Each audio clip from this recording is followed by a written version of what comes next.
Walang hiya. At ito, meron pang bago. May bago tayong may bago tayong whistleblower. O, putya, may whistleblower na naman sila. Tingnan nga natin ano to. Whistleblower, isang dating tauhan daw ni former Senator Bong Revilla ang lumapit sa Bilyonaryo News Channel para idiin ang pagkakasangkot ng kanyang dating boss sa flood control corruption scandal. Oh, ayan Meron daw isang dating empleyado na lumapit sa bilyonaryo na pag-aari ni Romualdez. Si Romualdez na itinuturo ni Zaldico na kawatan.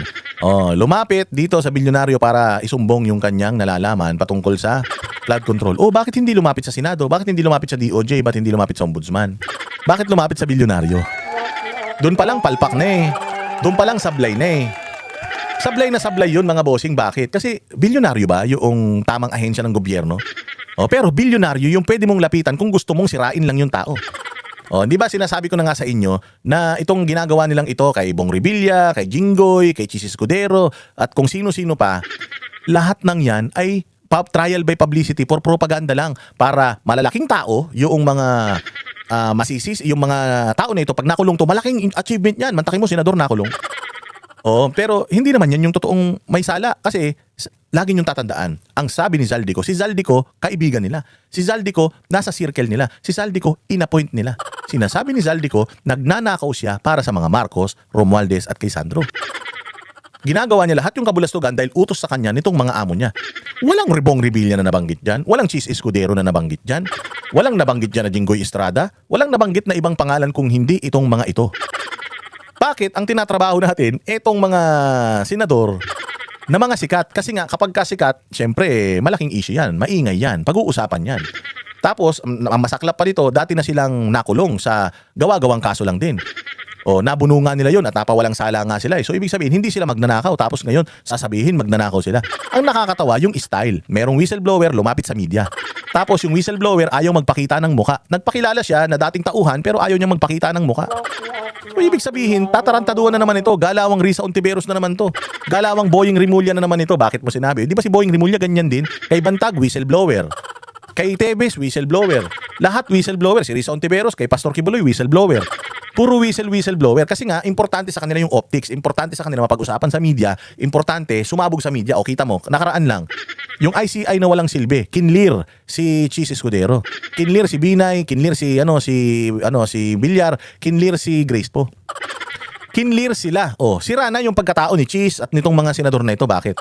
Kasi lumabas na sa balita na magnanakaw sila. Ang tawag na nga sa kanila ng mga Pilipino, magnanakaw Kasi ganyan nga ginagamit ang media para sa para baguhin ang utak ng mga Pilipino. Kung gusto mo na masira ang reputasyon ng isang tao, magsabi ka ng kasinungalingan sa mainstream, i-echo ng mainstream yan, sira na agad yung tao. Pagdating sa dulo, maa-acquit yung tao. Pagdating sa dulo, wala nang kasalanan yung tao. Ibabalita ba yan nung media na nanira sa kanya? Hindi. Yung masasamang balita tungkol sa mga senador na ito will stay there forever. Pero itong mga papawalang sala sa kanila, hindi yan ibabalita. Ganyan din kay Senator Bong Revilla. Itong mga whistleblower na ito, putyang inang yan. Sabi ko nga sa inyo, si Bong Revilla taga Cavite. Ang ating politiko ng mga taga Cavite, ng mga Caviteño yan. Ang mga Revilla family. Ang Rimulya naman, mga politiko din ng pamilya niyan sa Cavite din. Tapos nasa ombudsman si Rimulya, may kapangyarihan siya para imbestigahan itong mga itong mga politiko na ito. So kayo na ang bahala magtagpi-tagpi ng istorya. Tapos ito pa si Bong Revilla, hindi pa pumirma yung pamilya nito sa impeachment ni BP Sara. So kayo na ngayon ang magtahi-tahi. Bakit biglang-bigla pinupuntirya ni Rimulya itong si Bong Revilla? At ang tawag niya pa kay Bong Revilla, low-hanging fruit. Ibig sabihin, the easiest na prutas na pwede mong pitasin. Again, sinabi na rin yan natin na pinaka-vulnerable si Jinggoy at saka si Bong Revilla. Kasi nga, yung istorya tungkol sa PDAF ni Janet Lim Napoles, nandiyadyaan pa. Hindi pa yan nawawala, nandiyadyaan lang yan. So, ibig sabihin, kapag ginamit mo ulit yan, sinabi mong magnanakaw si Jinggoy at saka si Bong Revilla, iisipin kagad ng tao, putangin na talaga, sila na naman. Magnanakaw talaga yung mga yan. Kasi nga hindi naman natin hina-highlight na si Jinggoy at saka si Bong Revilla, acquitted sila. Napawalang sala sila, so hindi sila magnanakaw. Tapos ang iniisip ng tao ngayon, sila na naman, nagnakaw na naman. So, alam mo yun, hindi natin kinokorek yung isip ng tao na hindi sila nagnakaw na naman. Ipinakukulong na naman sila dahil easy target sila. Noong panahon ni Pinoy, napakatindi nung nangyari sa Mama Sapano. Napakatindi nang nangyari sa Deng Baksya. O kaya ginamit itong mga politiko na ito, pinakulong sila dahil kalaban sila sa politika. And at the same time, mapag-uusapan sila, makakalimutan yung mga ginawa ng administrasyon. Ganun na naman ang ginagawa ngayong administrasyon ni Bongbong. Sila na naman dalawa tinatarget para makakalimutan yung problema. Tinatarget si Chis Escudero para yung mga ni Chis, pang populis ni Chis sa ginagawang mali ng pamahalaan. Baka sakaling manahimik si Chis, hindi na nanahimik. Sabi ko sa inyo, si Cayetano na lang yung hindi nila mahanapan talaga ng butas. Kung pwede lang, ilibing nila ng buhay yan dahil tinik sa lalamunan nila eh. Tingnan mo si Marcoleta, may nakabinbin na kaso sa Comelec. Yan ang sa Pilipinas, ganyan na nangyayari ngayon. So itong lumabas na whistleblower ni Bong Revilla, putang ina, sabi ko nga sa inyo, this is another smoke screen, this is another cover up. Huwag tayong magpapabudol. The real problem of this country is the Marcoses. The 3 generations of Marcoses na nagnanakaw sa bayang Pilipinas. Sila yung mga pangalan na lumabas. May freeze order na doon sa ibang mga politiko. Pero kay Romualdez, wala. Kay Bongbong, wala. Kay Sandro, wala. Bakit? Bakit walang freeze order sa kanila? Pangalan nila yung lumalabas. Ngayon, dito tayo sa whistleblower. Si Zaldico, whistleblower din. Pero bakit hindi pinaniniwalaan? Bakit? Kasi nga, si Romualdez, Marcos at si Sandro. At di umano, sa dami ng nanakaw ng mga yan, pati mga media nabayaran na nila. O tinan mo ito, walang muka. Na lumapit lang bigla. Ni hindi nag-swear. Walang sworn affidavit. Ni hindi under oath. Pero bakit pinalalabas natin ngayon at bakit natin pinakikinggan? Kung walang reputasyon, si Zaldico, nakadikit mismo ng mga Marcos, lalong walang reputasyon to, walang muka. Hindi under oath. Akala ko ba yun ang panuntunan natin para maniwala?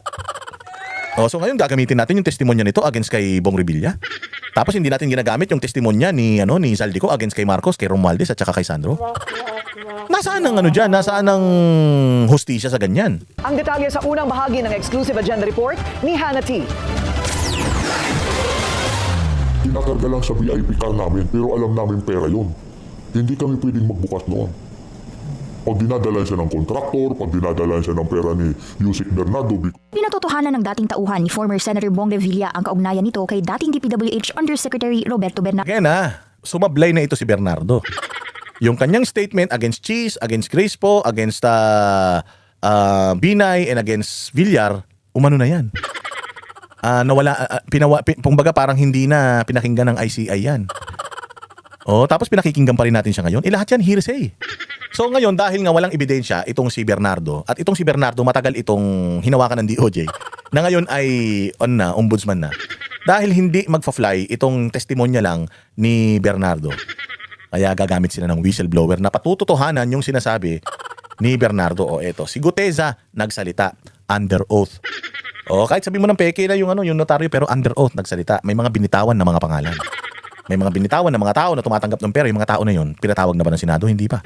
Yung mga tao na yun, inimbistagan na ba? Hindi pa. Nawawala na nga yata So ngayon, lumantad itong si Zaldico na pinatutuhanan niya yung sinabi ni Guteza. Tapos may mga picture, may mga listahan, may mga insertion, sagaan na ipinakita. So hindi ba yun may ebidensya talaga? So ito yung maganda sanang imbestigan pero hindi. Dahil walang ebidensya kay dito sa taga DPWH, maghanap tayo ng isang tao na tinanggal, sinisante, may personal na galit kay Bong Revilla, tapos turuan natin ng lyrics, tapos pakantahin natin. Hindi ba ganyan din si Bicoy? Di ba ganyan yung style ng mga dilawan? Para sa inyo, ang umaandar na ngayon na estilo, dilawan, mga dilawan, mga rebelde yan. Mga kaliwan, mga komunista yan. Ganun na yung style na ginagamit nila ngayon, yung style dilawan na. Wala naman sariling style si Bongbong talaga Ang style lang ni Bongbong, mang-plunder. Mangurakot, tapos bumatak, yun lang siguro yung kanyang kayang gawin. Kung mag-orchestrate ng mga ganitong propaganda, mukhang mahina siya dyan. Magaling lang talaga siyang kumuha ng pera. Lumapit si alias J sa Billionaire News Channel para isiwalat ang mga kaalaman niya tungkol lumapit siya sa bilyonaryo? Pwede naman siyang lumapit sa ICI, pwede man siyang lumapit sa DOJ, sa Department of NBI, pwede siyang lumapit sa Ombudsman. Bakit siya lumapit sa bilyonaryo? Di umano itong bilyonaryo na ito, yung may-ari daw nito, alam niyo na. Konektado daw yata, dami daw yata ni Romualdez. So, ewan natin, baka talagang ginagamit tong si Bong Revilla para mapagtakpan talaga dahil malaking tao si Bong Revilla at may dati ng galit yung mga tao sa kanya, gagamitin siya para makalimutan na ang totoong magnanakaw si Bongbong, si Sandro at saka si Romualdez. sa dating senador. Si Bernardo ang nagdetalye ng di umano'y pagtanggap ni Revilla ng kickback sa humigit kumulang 1.5 billion worth of projects in total. Siya ay ninong sa isa sa mga anak ni Revilla, habang ninong din ng dating senador sa dalawang mga anak ni Bernardo. Isa sa mga encounter umano ni alias J kay Bernardo ay sa Manila Yacht Club. mayroon event sa Manila Yacht Club, sumakay kami sa yate, nandoon si Yusek Bernardo with I don't know ma'am, alam ko is contractor or may-ari ng yate. May mga listahan ding hawak si alias J ng di umano'y mga proyekto ng senador noong 2020 Paano siya nagkaroon yan? na para raw sa mga kakilala nitong politiko. Sa kanya yan, mga priority project niyan, may mayor, may congressman, may governor, hanggang nakarating siya sa Mindanao. Aabutan daw ni Revilla ng kung tawagin niya ay tulong kapag mataas ang ranggo ng senador sa distritong iyon. 2019 nang tumakbo si Revilla sa pagkasenador. Halimbawa, mayor ka ng isang bayan, hihingi ka ng tulong, 20 million. Bago ka ririlisan, titingnan muna sa record ko. Bago niya rilisan, tingnan niyo muna kung pangilan ako. Nang tanungin ng BNC kung bakit siya may hawak nito, sagot ni alias J, isa raw ito sa mga dokumentong iniwan ng dating senador sa isang sasakyan. And itinabi ko, dahil baka sa akin hanapin, dahil ako ang duty during that time. Isa si alias J sa mga senior aide ni Revilla na dekada na umanong pinagkatiwalaan ng kanilang pamilya. Ang mga dokumentong ipinresenta niya sa amin, isinumite na raw niya sa Office of the Ombudsman para masilip ang mga ito. Yun naman pala eh. O binigyan na pala sa Office of the Ombudsman para masilip. O bakit nagpunta pa sa media? O so ibig sabihin, gusto nito ng media mileage. Ibig sabihin, gusto nito, o kung sino man ang nag-utos nito, na mapag-usapan ito. Maging malaking issue ito. Siyempre, putsang ang ganda tingnan, no? Madilim, walang muka, binago yung boses. Di ba, pag-uusapan na ng mga tao yan, sasabihin ng mga tao, tangin na talaga itong mga Revilla na to, tsaka sila Jinggoy, mga kawatan talaga, hindi na huminto talaga, ganito talaga. So, pag-uusapan, makakalimutan ngayon. Magagalit ang taong bayan kay Revilla, kay Jinggoy, kay Chis Escudero, magagalit sila sa mga ito. Pero may iwas doon sa totoong issue. May iwas kay Zaldico. May iwas kay Bongbong Marcos Romualdez at saka kay Sandro. Dahil ang mga tao mahilig sa chismis. Alam na nila yan, ang mga Pilipino napakahilig sa chismis, napakahilig sa mga ganitong gawa-gawa istorya. Tapos itatangkilikin nila ito, mawawala. Maniwala kayo. Matatapos yung administrasyon ni Bongbong Marcos, putang ina, pakending-kending mga yan. Walang makukulong sa mga yan. Makukulong na naman ito si ginagamit na naman ni Boying yung kanyang kapangyarihan para makulong itong mga fall guy ang tawag ko dito eh. Gagamit sila ng fall guy para talagang yung mga totoong culprit magnanakaw sa Pilipinas. Wala. Tingnan nyo, dito palang kalokohan na eh. Naiwan kasi baka sa akin hanapin. Matagal na kaming pinagkatiwalaan. Putang ina, kung pinagkakatiwalaan ka, totoo yung sinasabi mo, bakit mo siya tinatabla? Kung pinagkatiwalaan ka pala nila. So, ibig sabihin, kung nagsinungaling ka nga sa mga nagtitiwala sa'yo, paano maniniwala sa'yo yung tao na totoo yung sinasabi mo, sinungaling ka? Hindi ka naman pala mapagkakatiwalaan. Bakit ka pagkakatiwalaan? Tinrider mo nga sila Revilla na kung totoong antagal mo na sa kanila, ibig sabihin, binuhay na nila yung pamilya mo. Di ba? Baka napag-aral na nila yung mga anak mo, yung sa sweldo na nakukuha mo sa kanila, baka marami ng magandang nangyari sa buhay mo, tapos tinabla mo pa rin sila. Di ako naniniwala rito. Katarantaduhan nito, tanga na lang ang maniniwala sa style na ganito ni Boying at saka sa style ni Ontiveros na ganito. Mga ganito, hindi ko sinasabi si Ontiveros ang may gawa nito, pero yung mga ganito gawang style yan ng mga ganyan, bikoy. Diba? Yung biglang magpapalabas ng tao. Tignan mo, meron lang siyang isang papel na hawak. Isang papel na hawak na may mga number, tapos sinabi lang niya yung istorya. Ano yung istorya? Tutulong siya kunyari sa isang probinsya, titingnan niya kung nanalo ba siya doon. Pag nanalo siya doon, tutulong siya. Pero pag hindi siya tutulong. Inan yan. May mga ganun lang siyang istorya, mukha ng totoo. Sabi ko sa inyo, patay ito. Wala ito, hindi na to uubra. Hanggat hindi mo kayang magpakita ng totoong mukha mo, hindi mo kayang sumumpa under oath, at hindi ka umaten sa mga hearings ng Kongreso at Senado, wala ito. Wala ito, and the fact na lumapit na pala siya. Sabi nga niya, lumapit na ako sa ombudsman, binigay ko na ito. Ba't lumapit ka pa sa media? Unless inutusan siya ng ombudsman na pumunta ka sa media, bilis, paingayin natin yan. Oo, kami nang bahala sa'yo. Baka ganun, hindi ko sinasabing ganun, pero pwedeng ganun. Kasi style, bulok na yan eh. Ang tagal na nitong ginagawa sa Pilipinas, ang tagal na nitong ginagawa sa mga sinisiraan nilang kalaban nila sa politika. Di ba? Kung maniniwala kayo rito, ubod na kayo ng tanga.